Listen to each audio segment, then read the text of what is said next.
Hello and welcome to my Patreon Q&A video for February of 2018. It's pretty late, but I've been pretty busy. So I got a bunch of questions here from my Patreon supporters, so thank you to those guys for supplying the questions and pledging to Patreon. Really appreciate all the support. Hopefully you'll enjoy hearing the answers to your questions. So the first one is from Chris. Favorite director trademark? For example, Wes Anderson's created backgrounds or Linklater's use of time. Well, I remember back in the day when Wes Anderson's films had only gotten up to, what would it be? The Royal Tenenbaums. So he'd only done 3 feature films by that point. And I was reading online on the trivia of IMDb that his trademark was the slow motion shot at the end of his films. So if you look at Bottle Rocket, Rushmore, Royal Tenenbaums, they all end with a slow motion shot. I think Steve Zissou does as well, but then there's also the credit sequence, and he kind of moved away from that ending on the slow motion shot, though he used a very specific slow motion shot in Darjeeling Limited as well, but I think beyond that he kind of moved away from that kind of trope almost. But I used to really like that, ending the movie on this slow motion shot that kind of, at least in Rushmore and the Royal Tenenbaums, kind of encapsulated all the main characters in that kind of one shot, which was really cool. Anyway, my favorite director trademark. I think Kurosawa, his use of weather, particularly rain. I think Kurosawa's use of rain is really interesting, the way that it reflects the characters in the story at that particular time, and also his use of the moon and the sun in his color movies. Especially in Desu Uzala, where you see the sun and the moon in the sky at the same time. Incredible sequence, which I think might have influenced George Lucas in the twin sunset imagery in Star Wars. But yeah, I think Kurosawa's use of weather and the sun and the moon in his color films is some of my favorite director trademarks. Really good question. There's probably more I could think of off the top of my head as well. Perhaps Hayao Miyazaki's use of flight and the clouds and the sky, flying, aviation. He always injects that into his films, and it's always interesting to see it through slightly different prisms every time he does it. Justin asks, if you could bring a famous dead director back to life for one more movie, who would it be, and what kind of movie would you like to see them make? I would like to have a Kubrick Western. Interesting, a Stanley Kubrick Western. That'd be quite a movie. Yeah, I like directors who kind of do different genres and stuff and don't just stick to the same mold, even if there are directors who do that one mold really, really well. That is a great question. I would like to see, and this might be a bit repetitive I guess, but I would like to see Akira Kurosawa do a science fiction movie. And it's not just because of the George Lucas thing where he was inspired by Kurosawa movies to do Star Wars, you know, and so on. Well, he wasn't really. It was a whole bunch of other things, but Kurosawa was a part of the forming the final version of Star Wars. But outside of that, just seeing how Kurosawa could craft an adventure story like he did in The Hidden Fortress, how he could handle these amazing characters like he did in Seven Samurai, or moments of tension using very little in High and Low. You know, and again, if he could have employed, you know, if we're bringing directors back from the dead, we can bring actors back from the dead. I'd like to see Tatsuya Nakadai, Toshiro Mifune, Takashi Shimura, all of his kind of greatest hits actors in some kind of big science fiction epic. You know, make it a Kurosawa epic, like 3.5 hours long, all about the characters, but set in this weird and larger-than-life world. Make it an amalgam of maybe the old samurai ways, but on another planet. I don't know. But I would really like to see how Kurosawa would tackle a science fiction film. We've seen him kind of dabble with, I suppose, fantasy in some of his later films, but not fully, but just dipping his toes in. And so I think it would have been really cool to maybe even in his color period, which I think was really underrated actually, from 1975 onwards. So yeah, I'd like to see a Kurosawa science fiction film in color. That's what I'd like to see. Really good question. Then we have from Scott, Oscar questions. Biggest snub and most undeserving win. Whew, that's a toughie, especially off the top of my head. I think the biggest snub has got to be Citizen Kane, right?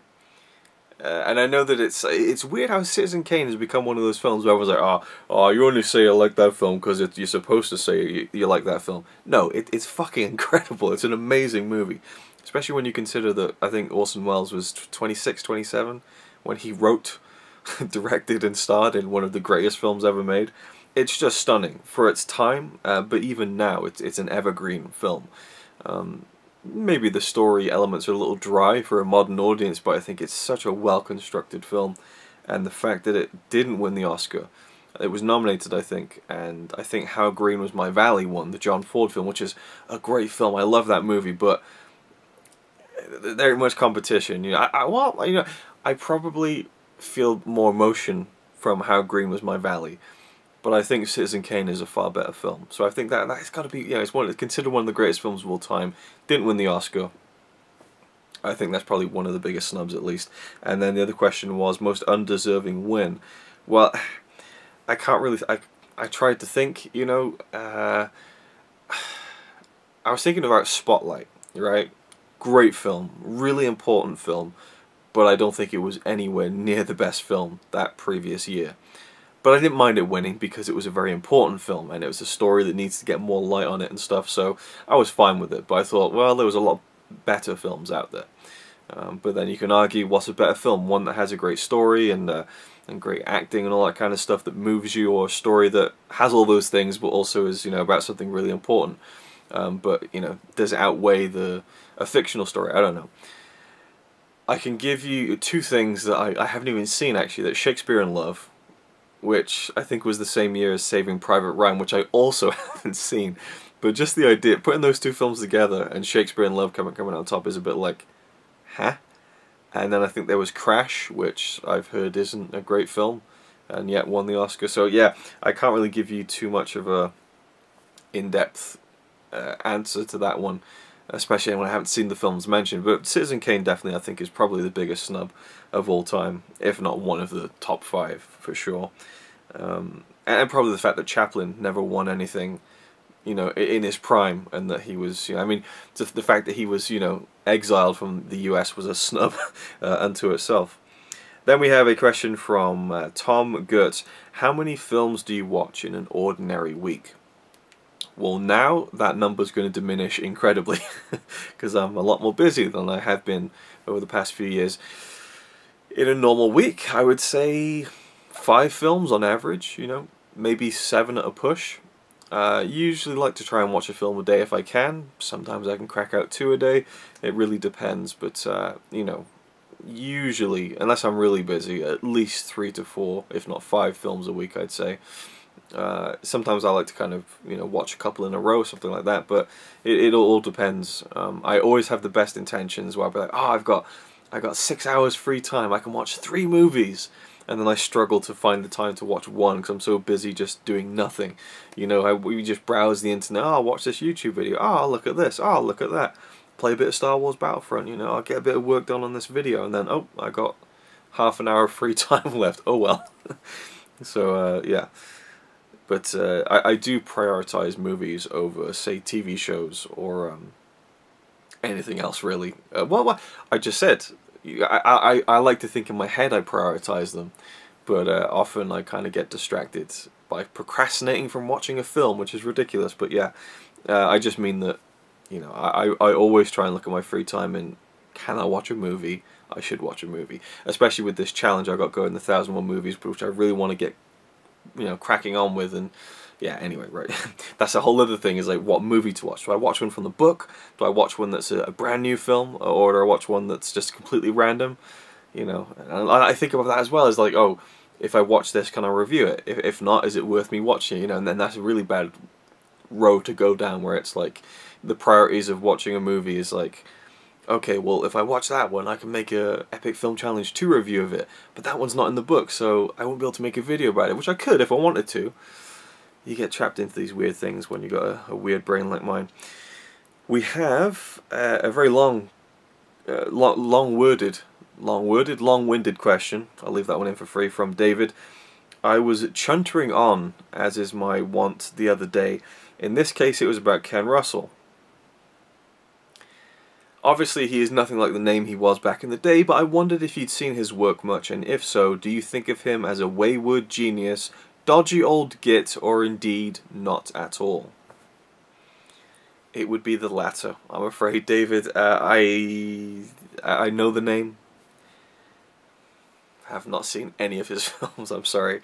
If you could recommend me some, though, to maybe get started with, maybe like a starter pack, then I can kind of note that for future reference. But yeah, unfortunately I got no opinion, sorry about that. Then we have a question from Graham over at Man vs. Film. I want to know your top 5 John Carpenter movies. Right, let me work on this backwards so I can kind of figure it out.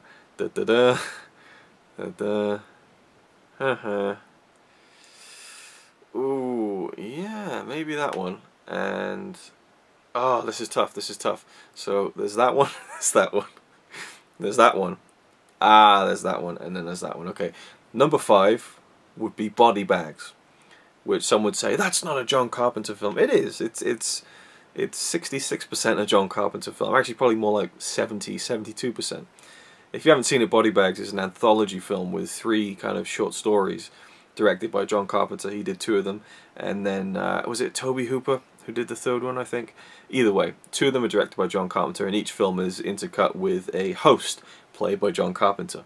And I think he's great in that host role. He's really over the top and goofy, but I love him in it.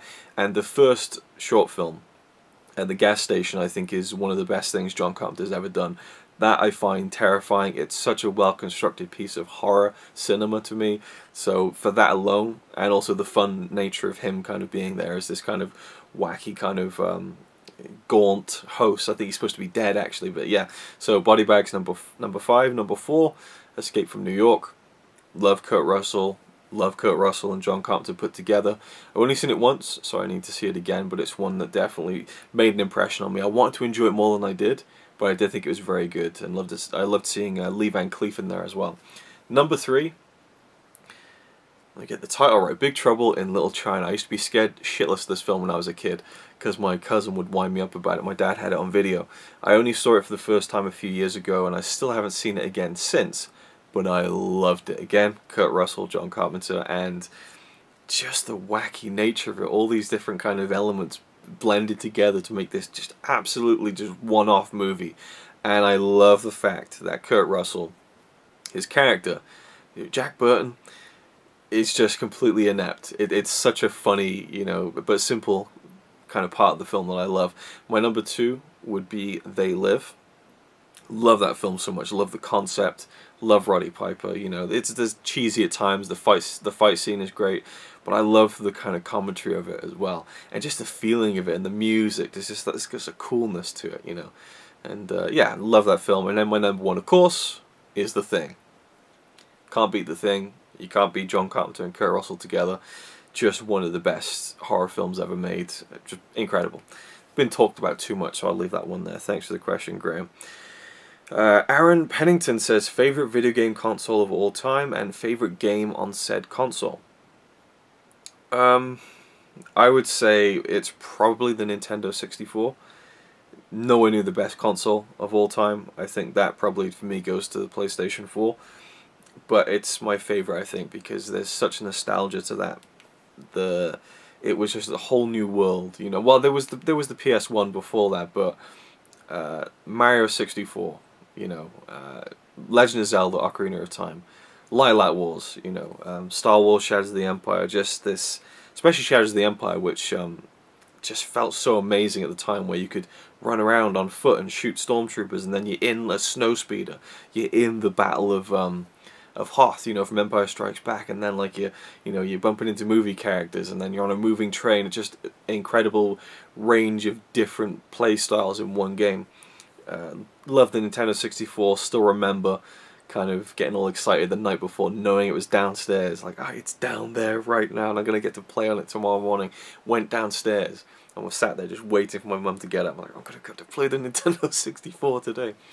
And my favourite game on the console would be probably Ocarina of Time, even though I didn't own it.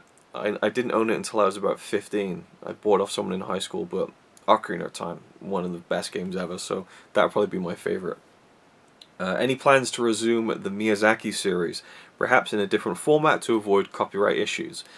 Perhaps, you know, I had big plans for that, the Hayao Miyazaki month. I have stuff in the can. I have a video I filmed with my brother 4 years ago now, Jesus Christ, where we watched Castle in the Sky, and there was another one. I think we watched 2 Ghibli movies, or 2 Miyazaki movies. Oh, we watched Nausicaa, The Valley of the Wind, and Castle in the Sky, and then we did a kind of thoughts video on it. But it'd be weird to watch that now because he's grown up so much since, but there was that. I filmed a big, like, 20-minute review of the Nausicaa manga, which I read all 1,000 pages of. But, yeah, I had so many plans for that series, but I did a really, I felt, detailed review of his first film, Castle of Cagliostro, with all clips from the movie. So happy with how that video turned out, and it got taken down about a year ago. So it's like, ah, man. And I just knew it was going to take so much work to do the other 10 movies in his filmography in that format, but I really wanted to do it, and it just kept slipping. I'd really like to still get to it. And now we have, you know, a new film coming from him in 2020. So, I don't know, maybe I could do it for 2020, I don't know, but I would love to get back to that. You know, that'd be kind of wild, though, in 2020 to do the series and be like, hey, here's a video I shot 6 years ago. I don't know. And I'll have like long hair, short hair, you know, fatter face, thinner face, I don't know. It'd be interesting, but yeah, I really want to get back to it. I wanted to do in-depth reviews of all of his films, and then Blu-ray reviews of the films. I wanted to review some of his short films, the TV series that he had done, some of the books, you know, I had a lot of things planned. Anyway, yeah, I'd really like to get back to it, but it's such a huge undertaking. I'd really want to do it right if I did do it. Then we have Nick, who asks, I know Daniel Craig is doing another, but if he quits for whatever reason, who would you like to see as Bond? I'd love to see it. I'd love it to be Idris Elba. Some won't like that for obvious reasons, but I think it's time for it, and he's also best qualified for it, in my opinion. I wouldn't have a problem with that, I guess, and I think Idris Elba's great, and he would suit the James Bond role. If it was done for the right reason, which is that he's the best suited, then fine. But that wouldn't be my pick. Then again, I don't know what my pick would be. You know, I don't really think of... See, I love James Bond, but it's one of those series I don't really think about that much outside of itself, you know, unless I'm watching one of them. I don't really... I'm a big fan of them, but I don't think about them that much. Like, say, Star Wars or something like that. But, who would I have be James Bond? After Daniel Craig, who's been a very good James Bond, I think. Well, while we're playing fantasy, I would love to see Sir Patrick Stewart play James Bond. No, hear me out, hear me out.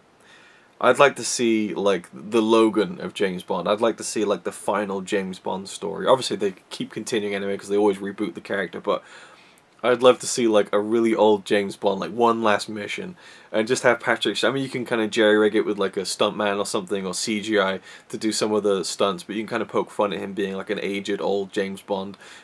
He's cool, Patrick Stewart, you know, and it'd just be really fun to see. But then it might just go into self-parody at that point. But then again, it's not going to happen, so what am I talking about? It's all fantasy, but I don't know, I'd like to see that. I'd like to see just, like, a proper British acting legend playing James Bond at a really old stage. And then you could have, like, say, Helen Mirren being, like, the Bond girl, you know, to be age appropriate. That'd be really fun, actually, I think, to see that. Anyway, so that's all I got, really. I can't think of anyone current who I would say, yeah, that's going to be the good... I mean, Daniel Craig came out of nowhere, really. People are like, Daniel Craig? James Blonde? You know? And then he turned out to be pretty damn good. And the final question, or sort of a 3-part question, apparently, from Alex. Preparation needed. I have actually thought about this a little bit. If you are familiar with the Kermode Awards, what would be your Ryan Awards for this year's Oscars? A bit late, unfortunately. Sorry about that. And who do you think should/will win in the Best Acting, Director, and Film categories? Right, let me think about that. I thought that 3 Billboards was going to win Best Picture, but I wanted Shape of Water to win, so good one on that for me there, I guess. The acting, I wanted Daniel Day-Lewis to win. I knew that Gary Oldman would win. Best Actress, I knew Frances McDormand was going to win. I wanted Sally Hawkins to win. Director, I felt like Guillermo was going to win, and I wanted him to as well. The Best Supporting Actress, I wanted Laurie Metcalf to win, but I thought Allison Janney was going to win. It's pretty predictable, I thought. And then Sam Rockwell, I wanted to win and thought would win as well. But who would be my Ryan Awards for this year? Well, if it was the Ryan Awards, I would have it be only 2017. Only the movies that came out in that year, in my country, in my source of origin, which would eliminate Shape of Water and, you know, 3 Billboards until next year's Ryan Awards. But we'll go along with the Oscar-specific stuff, I guess. My best picture would be... Oh, that's a really tough one. Of course, my heart says Star Wars, but it isn't the best film of the year. I would say War for the Planet of the Apes. Part of me wanted to say Blade Runner, but I think War for the Planet of the Apes is probably a better film. It's more emotional. It's got a punch to it. It's really got a punch to it. I would say my best picture would be War for the Planet of the Apes. Best director, I would say Rian Johnson for The Last Jedi. Oh my god. No, it's, after watching the hour-and-a-half documentary of him directing The Last Jedi, seeing his process and just how involved he is in the acting, you know, and literally just seeing on-set footage of him guiding the actors and stuff and saying, yeah, just a little more like this, you know, you want to pull back here and, you know, maybe do this, like he's directing Mark Hamill during the scene where he sits down with Leia and he's like, yeah, maybe don't be so lighthearted with it, feel that pain, feel that regret, you know. He's really an actor's director, and for me those performances were so, not that, you know, he made those performances, but he guided them, he shaped them, he molded them like any director should do. It's his job. You know, I don't think about the director so much in terms of the, you know, the visual wonder of it, even though that is also a part of it.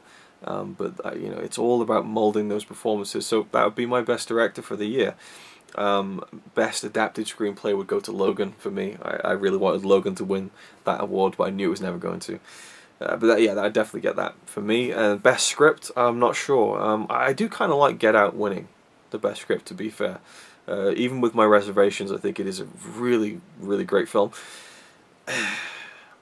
Acting, I would give Daniel Day-Lewis the Best Actor award for Phantom Thread. Just incredible. Best Actress, I'd give it to Sally Hawkins, hands down. If we're going strictly 2017, I'd probably, I don't know, maybe Kristen Stewart, Personal Shopper, which might be a controversial idea to even think about, but yeah, I really gravitate towards the more subtle performances. So my best supporting actor would be Mark Hamill for The Last Jedi. I said this on a stream, Brian Lomax was like, no, not Oscar worthy. What are you talking about? He was incredible in that film, and again, seeing the behind the scenes, the scene when Luke is looking at the temple after it's been destroyed, and he kind of puts his hand on R2-D2, and he's just like horrified by all this death, you know. You see the behind the scenes angle of him acting out that scene, and it's so much more powerful because in the film you see it for like 5 seconds, but you see the full thing of him crying and then just literally just bending over, just like a mess basically, how much he poured into the, just a shot like that, a cutaway 5-second shot, and he poured his fucking heart into it. And to me it shows in the film, and I think he is absolutely incredible in it. To me he would be the best supporting actor, and neck and neck with him would be Adam Driver for me. I can't say enough great things about those two in Star Wars The Last Jedi. Best supporting actress for me would probably be Lily Gladstone from Certain Women, which again is just like, I could see people seeing that and saying she didn't do anything, you know. I don't know what it is, I get drawn into those subtle performances where it almost just doesn't feel like it's acting. Maybe it isn't, I don't know, but you know, for me I just find it impressive when I've seen a film. I'm like, wow, that really left a mark on me, and I'm still thinking about her part in that film. So that would be that for me. Best visual effects would definitely go to War for the Planet of the Apes. Best score, Last Jedi. Again, I think that score is really underrated. So those would be my Ryan Awards, tentatively, I suppose. Film editing would go to Baby Driver without a question. And cinematography, Blade Runner, of course. So that's the main categories, I guess. So there we go. That's the Patreon Q&A for February. Sorry it was late, and the March one will be coming sooner than this one. I'll try and get that up in the first week of April.